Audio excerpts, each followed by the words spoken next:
Tout ce qu'il faut savoir de l'actualité économique en 120 secondes, montre en main.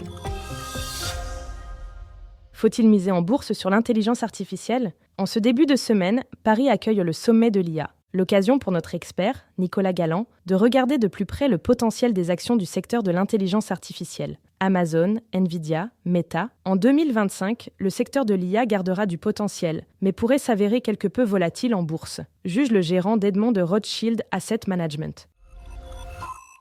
Bonne nouvelle pour certains dons d'argent. La loi de finances pour 2025, qui sera prochainement promulguée, exonère de droits de mutation à titre gratuit certaines donations familiales. Sont concernés les enfants, petits-enfants et arrière-petits-enfants, voire les neveux et nièces si le donateur n'a pas de descendance directe. Mais cette mesure ne s'appliquera que si le bénéficiaire achète un logement neuf ou sur plan, ou s'il effectue des travaux de rénovation énergétique dans son logement. Plus d'infos sur notre site.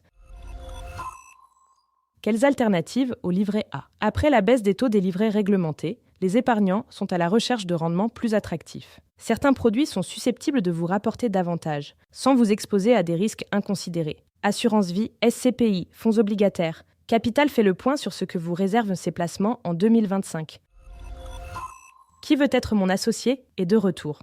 Mercredi dernier, M6 diffusait le premier épisode de la saison 5 de son émission phare. Le concept ? Plusieurs entrepreneurs passent devant un panel de 5 investisseurs afin de les convaincre de miser financièrement sur leur projet. Parmi les investisseurs du nouveau casting, Jean-Michel Caram, fondateur de Memscap. Pour moi, les 10 premières secondes sont décisives, prévient ce self-made man aguerri. Ce podcast a été écrit par les journalistes de Capital et mis en voix par une intelligence artificielle. N'hésitez pas à vous abonner sur votre plateforme habituelle pour écouter chaque épisode dès sa sortie.